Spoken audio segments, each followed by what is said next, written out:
Selamat pagi untuk anak-anak ibu sekalian. Kembali kita dalam video pembelajaran bahasa Indonesia. Kali ini kita akan membahas mengenai menuangkan gagasan, pikiran, arahan, atau pesan dalam pidato persuasif pada halaman 44. Oke anak ibu, sebelumnya kamu sudah mempelajari pidato persuasif yang dibuat oleh Seven Suzuki. Jadi sekarang kamu ibu arahkan bagaimana cara menulis sebuah teks pidato persuasif. Jadi langkah pertama yaitu ada prapenyajian. Sudah. Jadi prapenyajian ini hal yang akan kamu lakukan adalah membuat kerangka pikiran utama. Tentukan topik yang akan kamu bahas menjadi sebuah pidato persuasif. Sudah. Jadi setelah kamu tentukan topiknya, baru buatlah kerangka pikiran utamanya. Itu dia ya nak ya. Setelah itu masuk ke struktur isi pidato persuasif. Ada 3 strukturnya. Ada pernyataan posisi, tahap argumen, atau penguatan pernyataan posisi. Oke, pernyataan posisi. Jadi pernyataan posisi ini kamu posisikan dulu siapa dirimu ketika kamu berbicara di depan orang. Gitu ya. Jadi pernyataan posisi ini kamu harus tahu siapa audiensnya, siapa yang akan diyakinkan, siapa pendengarnya. Jadi ketika kamu sudah mengetahui siapa yang akan mendengarkan pidato persuasifmu, maka kamu akan gampang menyusun kalimat yang akan kamu utarakan menjadi sebuah teks pidato persuasif, sehingga mereka itu gampang untuk mengetahui, memahami apa yang akan kamu bicarakan tersebut.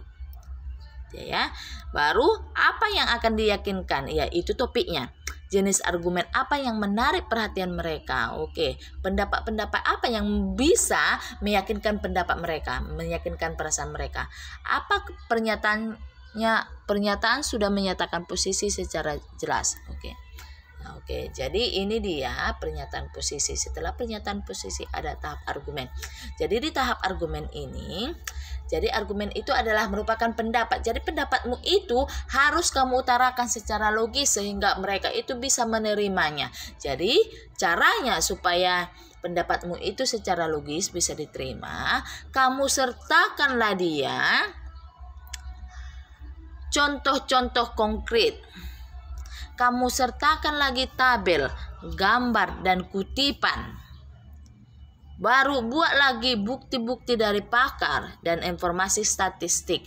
Sehingga dari tabel, gambar, pikiran dari pakar, informasi statistik yang kamu buat menjadi sebuah pidato persuasif ini akan meyakinkan si audiens bahwa apa yang kamu bicarakan itu memang benar-benar terjadi.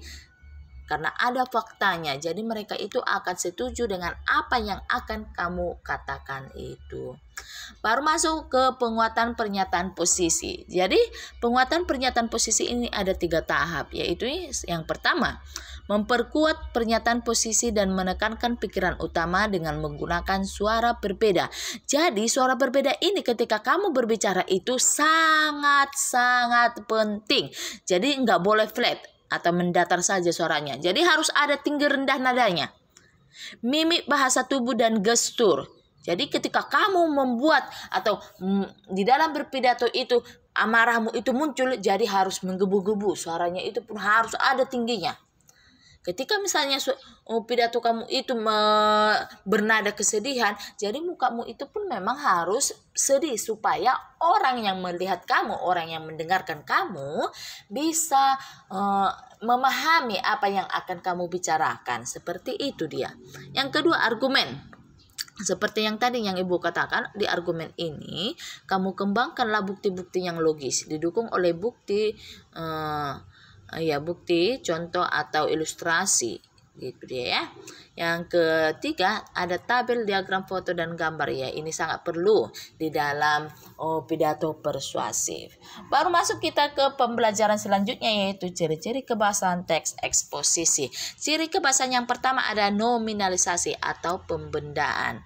Jadi nominalisasi pembendaan ini merupakan kata kerja, kata sifat diubah menjadi kata benda. Sebagai contoh, coba lihat dulu pada buku kamu halaman 46 ada di situ poin 1, 2. Poin 1 kalimat pertama, pemerintah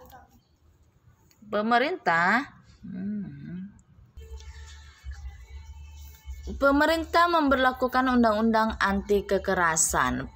Kalimat kedua, pemberlakuan tersebut melegakan banyak pihak di negeri ini. Jadi, memberlakukan itu adalah kata kerja. Kata kerja itu diubah menjadi kata benda atau disebut dengan pembendaan atau nominalisasi. Jadi, bentuknya menjadi pemberlakuan tersebut melegakan banyak pihak di negeri ini. Kata pemberlakuan itu adalah kata benda. Sebagai contoh-contoh konkretnya ada di dalam halaman 47. Misalnya, pembangunan. Membangun itu adalah kata kerja. Pembangunan itu adalah kata benda. Mendaur ulang, pendaur ulangan. Mendaur ulang itu adalah kata kerja. Pendaur ulangan itu adalah kata benda. Dan seterusnya. Itu dia ya nak ya.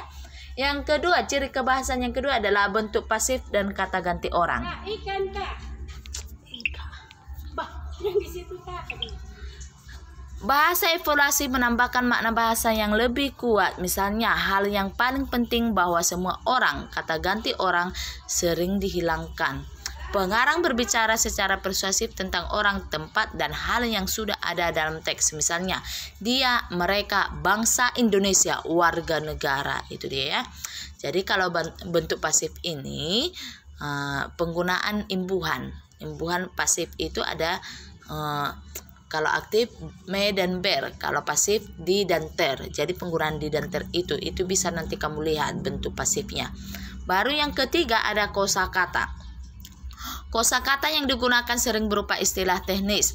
Kosakata dapat menyertakan abstrak. Sementara itu sinonim digunakan untuk menghindari pengulangan dan menjaga agar tetap membaca tulisan. Jadi kosakata ini adalah kamu perlu membuat kosakata karena kosakata ini akan kamu kembangkan menjadi sebuah pidato persuasif. Artinya ragam bahasa yang akan kamu tulis dalam pidato persuasif itu harus banyak sehingga pembaca atau pendengar itu tidak bosan untuk mendengarkan atau membaca tulisan kamu. Gitu dia ya. Baru rantai kata. Rantai kata ini adalah pasangan kata, ada sinonim, antonim, seperti itu dia. Kata benda abstrak. Artinya kata benda abstrak ini benda yang tidak bisa dilihat, gitu ya. Misalnya contohnya adalah kegembiraan. Oke, kegembiraan itu adalah kata benda yang tetapi tidak bisa dilihat. Takut kan nggak bisa dilihat. Itu dia kata benda abstrak ya. Baru menggunakan istilah teknis seperti spesies dan genus. Yang keempat, kata emotif. Kata emotif ini digunakan untuk melibatkan perasaan audiens. Misalnya penggunaan sumber daya kita secara berlebihan akan menghancurkan tanah. Kata menghancurkan tanah ini adalah kata emotif. Atau kata emotif itu adalah kata yang penuh dengan emosi. Emosi itu bukan harus marah ya. Gitu. Jadi emosi itu ada sedih, emosi juga, gembira, emosi juga. Dan lain-lain, itu adalah merupakan sebuah emosi. Baru yang selanjutnya kelima ada kata tugas. Jadi kata tugas ini perlu sekali di dalam teks pidato persuasif. Jadi kata tugas ini menciptakan kohesi atau keterpaduan bentuk dan mengekspresikan hubungan sebab akibat seperti sebab, karena, dan seterusnya.